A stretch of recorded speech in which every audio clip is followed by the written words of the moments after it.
Alright, so we have our materials in place, things are looking good, but our level looks a little bit drab. It's kind of empty, you can almost hear your own voice echo in here. It's time for us to start placing static meshes. Now, static meshes serve a lot of roles inside of Unreal Engine 3. They can just be purely decorative to make things look cooler, add more detail, or they can be things that your players can actually interact with. You can make an entire level out of just about nothing but static meshes, if you so desired. Now, to help illustrate how important static meshes are in your levels, what I'm going to do is open up one of the levels that is already included with UDK. I'm going to go to File, Open, and let me jump up a level. I'm going to grab VCTF Sandstorm.udk and click Open. We'll give that just a moment to load up. And as soon as it comes in, here we are inside of Sandstorm. Now, I'm going to hit the G key to put this in game mode because that makes it look very glorious and wonderful and beautiful. Now, as we take kind of a sweeping view of all this, there's just a ton of rich detail. There's spires that go up toward the sky. There's these cool walls with all this great concrete work and pillars and everything. What I'm going to do is hit the W key, and W will hide out static meshes. Check this out. This is your level without static meshes. Very, very boring. This is just the terrain and some BSP surfaces. So we could fly up here above it and start to kind of fly across it. Pretty drab, pretty barren. Now, let's hit W again and bring those back. And there you go. So you can see all of the detail that static meshes are adding to this level. Almost the entire level, almost everything you see, or really anything that you'd want to see, anything worth looking at, is probably a static mesh. So keep that in mind as you're setting up your own levels, that when you're to the BSP stage, when you're just looking at your materials and whatnot, it's still a little early to get a solid idea of what your level's going to look like. Now, that said, let's go ahead and jump back to our level. So I'm going to click on the Recent Files button, and let me jump back to my simple level. And here we are in our suddenly very, very drab-looking, by comparison, level. It's kind of sad. Now, nobody can tell you how to actually place static meshes in your level. Everybody's got a little bit of a different method. In fact, if you're just trying to get an idea of what you want your level to look like, you might find yourself just placing some BSP brushes just to kind of rough in where you want static meshes. Like if you want pillars or supports on the ceiling or any sort of decoration along the wall, it might be faster just to kind of temporarily rough in your level to just create some quick BSP brushes and then find some static meshes with which you can replace those brushes. Now I'm not going to do that here, not for this example. When I'm doing this sort of thing, I like to think of a level like this as kind of a building that I just bought from a realtor. They just handed me the keys, I now own the place, I've got the papers, I now have a mortgage or something I've got to pay every month, so now I've got to do something with it. Now, the way I like to treat an environment such as this is I will begin by creating the absolute necessary structures first. Things like supports to help hold up the walls or the ceiling, or things that the level absolutely has to have. Don't worry about functionality. Now, in the end, know what you're going to be building. In this case, we're going to be putting together a garage-style environment, but it's just a building, first and foremost. I mean, it may not necessarily have to be a garage. It could be, just a warehouse, or, maybe it's just like a big steel area that they use to, to store random pieces of machinery. It could be anything. And no matter what purpose it was suited for, it would have to have a certain set of things. It would need something to help hold up the ceiling, because it is kind of a flat ceiling. And I would like to think that would have something underneath to help hold it up. You could always argue that maybe the supports are beyond, the ceiling that we see, but it'll just make things more interesting. So that's where I'm going to begin. Let's jump into the content browser. Now I'm going to grab some very particular static meshes. I'm going to give you exactly what to search for if you want to create the exact same level that I am.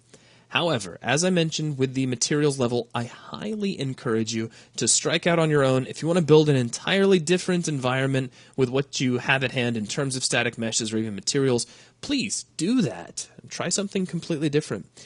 But if you want to follow along, here's what I'm going to be using. We're going to start off by searching for buildings, space, bunker, and add the word SUP, so bunker sup, to your to the word bunker.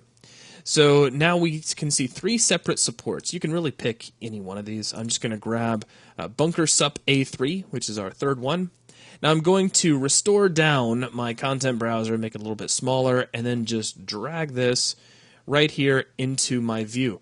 Now actually, before I drag that, take a look at your drag grid settings. I'm going to set this temporarily back up to 32, which is where it was when we ended our last video. I actually changed it for just a moment because I was testing something, so make sure your drag grid's at 32. Now we're going to drag this out of the content browser and here onto the floor, and I'll just close out the content browser for now. So we have our first static mesh, so our level is only slightly less boring than it was a minute ago. Let me demaximize the perspective viewport, and we'll maximize the top view. What I'm going to be building here is a series of supports. I guess I should have mentioned this before, but we'll just kind of go from here. I'm going to build a set of supports that will go up the wall, across the ceiling, and then back down the other side of the wall. And then if we want to repeat that down the length of the room, we can do that. So here in the top view, I'm going to, well, I don't want to rotate that guy. Let me rotate him back where he was. I'm going to tap the space bar until I see the transformation widget, and then move this guy right over here into the corner. Now, currently, with a drag grid setting of 32, I'm not quite getting this guy as close to the corner as I would like.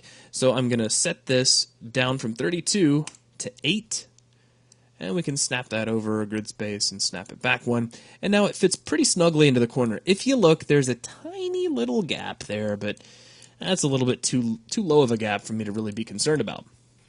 So we have one little concrete pillar as the base of our support. Well, that's fantastic. Now, let's grab some more stuff. Let's go back into the content browser. And the next thing I want you to search for is bunker base, one word. So B-U-N-K-E-R, base. And you're going to see SLT Buildings SM Bunker Base C Support 1. I'm going to slide the content browser kind of out of the way and just drag and drop this right against the wall. Now, this static mesh has a different scale factor than our little concrete pillar. It's a lot smaller, but I can use my translation widget. If I get out of game mode here, we could drag it right down on top of the other one, and we could rotate it. So let me tap the spacebar to get my rotation widget, and I'm just going to orient this guy so he's facing kind of forward, and I'll clean up that rotation here in the top view. Obviously, it's a little bit small, so I just switched to the translation widget to kind of clean up its position, but we need to change its size. Now, we're going to do that using the draw scale fields down here at the very bottom of the Unreal Editor user interface. We see 4 separate fields. Now, this first field allows you to scale the object uniformly in all 3 axes, and the next 3 fields allow you to scale in each individual axis, being X, then Y, then Z. So what I'm going to do is I'm going to take my X field, which is the second field over, and set that to 1.5, and that's just going to thicken up the width of this support. Now we're going to take our other 2 axes and set those to 2 and 2, and I'm using the down arrow key to jump in between those fields. Now with that done, here in the top view, I'm just going to line these 2 objects up as close as I can. You'll notice it's not perfect. You know, one of these meshes is kind of going into the wall. That's not a big deal. That's no problem at all. All right, so our support starts off here on the floor. It's already climbed its way most of the way to the ceiling. Now we just need something to kind of bridge the gap and span over across the ceiling. Let's grab a new static mesh. Now again, I'm just giving you search variables that you can punch in to get exactly what I'm using. If you just want to dig through the static meshes and do your own thing, hey, that's cool. So what I'm going to search for now is chasm, and I can already see the one I'm looking for, but I'm going to add to this bolster, so chasm bol, and all I get is BOL, and there it is. There's the mesh I'm looking for. So let's just drag and drop that right against the ceiling, and it's going to be placed in a really weird kind of way. So temporarily, I'm just going to close the content browser. I'm not going to maximize the view, but we're going to use several different viewports here. Here in the top view, I'm going to tap spacebar and rotate this guy so that the thinner edge is pointed upward in the top view. And now we can kind of slide this down here in the side view so we can see it just a little bit better. So let's kind of bring it into the room. This is a huge mesh for our purposes, so we're going to scale it down a little bit. I'm going to come in here to the XYZ draw scale. It actually scales in all 3 axes at once. That's our first field. I'm going to set that to 0.5 to make this guy, well, actually I think it's technically a quarter of its size, but I won't go into all that. That's too many multi-dimensional math. Always throws me off. Now we're going to take our X factor for draw scale, and we're going to set that to 1.5. And that just gives us a little bit of extra width. So now we can take this guy and position him. Now I'm going to do this right here in the side view. So I'm just going to slide it up here and place it kind of against the ceiling. I'm also just going to slide it back through the wall. It's okay that it penetrates the wall a little bit. And then here inside perspective, I can just slide it to the left so it lines up. And it kind of makes it look like we have these two pieces that sort of lock together. All right, so now our brace climbs up the wall and starts to reach across, and you can see what we're doing is we're just grabbing different static meshes and kind of connecting them together. And that's a really cool way to think about static meshes. No matter what you think a static mesh could be used for, try not to lock your brain into thinking of it that way. Try to think of ways that you could scale it or rotate it or in some other way change its shape or position or orientation so that it could be used for a variety of different things. Like even this little corner piece that we're using right here, that could be part of a piece of machinery that has a claw that holds objects up. I don't know, I'm just thinking off the top of my head. All right, now, our next piece, we're going to grab chasm blocks. Let's go back into the content browser. And where we started to type bolster, I'm going to pull that back. And actually, just by bringing it to chasm B, we can see SLT supports chasm block 1. Let's grab this guy. And I'm going to drag the content browser out of the way. Let's just drag and drop this right into the ceiling. Now this is an enormous static mesh, so we're going to bring this guy down quite a bit. First off, here in the top viewport, I'm just going to rotate it around. Now I'm going to rotate it kind of forward, but I think we're going to end up having to turn it around eventually. Now in the perspective view, I'll slide it in here so we can see it. Now obviously that's a little bit big. So I'm just going to take our all-around scale, our first draw scale field, and set that to 0.5, and that gets a whole lot smaller. Now, in perspective, I'm going to tap spacebar, and in the y-axis, I'm going to rotate this guy around 180 degrees. And if I get the content browser out of the way, I can check that here in the side view to make sure it's nice and level with the ceiling. Now let's get the translation widget, and I'll just slide this guy right up here against the ceiling. And we can kind of slide him over in the top view so that he fits right in with our brace.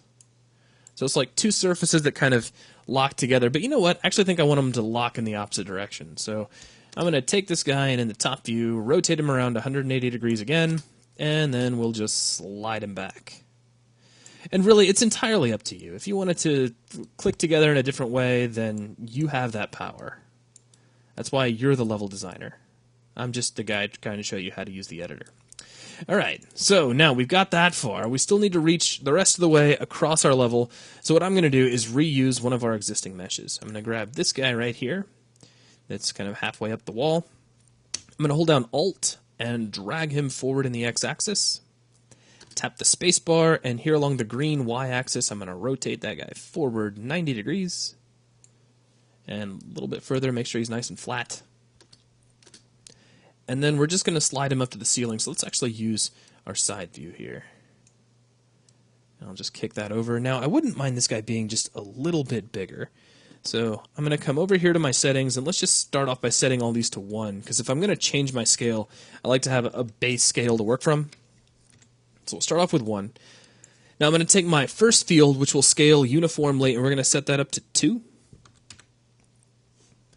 And that looks pretty good. I mean, that's going to start to click together fairly well. A little bit of excess on either side, but I'm okay with that. But I wouldn't mind this being just a tiny bit longer. So I'm going to take my Z field, and we're going to set that to 1.25. So that ends up making the object longer. It's scaling on its local axes. Now if we take a look here in the side view, which is looking right down kind of the front of our level, we can slide this over. And if we take a look, you see this kind of darker gray grid line? This is kind of the center of our level. What I'm going to do is position this guy so that he just barely crosses over the center line of the level. And now we have a support system which reaches from the floor all the way across the ceiling. Now, of course, we could just keep right on building and we could duplicate these guys over one by one and position them. But wow, that'd take forever. I don't want to do that. Let's hold down Control. And I'm going to select all the static meshes we've placed so far. I'm going to demaximize this viewport and jump over to the top viewport. We'll make that nice and big. Now check this out. I'm going to hold down Alt and slide this off to the side. That makes a duplicate of these meshes, all of them at once. Now tap spacebar to get your rotation widget and rotate this guy around 180 degrees. Real easy. Tap spacebar again, and now all we have to do is position this guy directly across from his counterpart. And there we go. So they're hanging over equal amounts on both sides, which is great. Let's go ahead and demaximize this view. Take a look over here in perspective. And we have a brace system which reaches all the way across the room. That's fantastic. That's exactly what I want. So now, I'm going to grab all of these meshes together. And let's grab this guy, and this guy, and this guy, and this guy. And let's just duplicate them all the way to the far end. So holding down Alt, here in the top view, I'm going to slide these guys to the left and get them really close to the wall. Maybe not right on top of the wall, but pretty close. Now let's just measure the distance in between these guys. In fact, I may need to move that guy just a little bit closer. I've got this nice major grid line here. I wonder if I can just kind of cram that in so it fits just inside that major grid. Because that would be nice. I like even spacing. And let's see, if we measure that across, that is, closing in on 864. You know what? I'm just going to eyeball it. Don't tell anybody I did this. I'm going to hold down Alt and drag this guy to somewhere right about the middle. That's pretty close. And there we go. So now we have 3 supports running down. Now, if we really wanted to be hardcore about making sure that was right in the middle, what I would probably do is pull down my drag grid settings a little bit and then just start by doing some measurements. So here we are 400 units on one side with a little bit of change left over, and then over here we are not quite 400 units. So it looks like actually if we took this thing and moved it 1 grid space to the left, we'd be about as close as we're going to have to worry about getting right now. Although it still looks a little bit left heavy. I'm not going to stress it. I could sit here all day and try to measure that out, but I'm not going to. So we have our braces sitting up here. Now what I want to do is go ahead and save the video at this point. Let's go ahead and just kind of stop right here, and then we'll pick up and add some more meshes in the next video.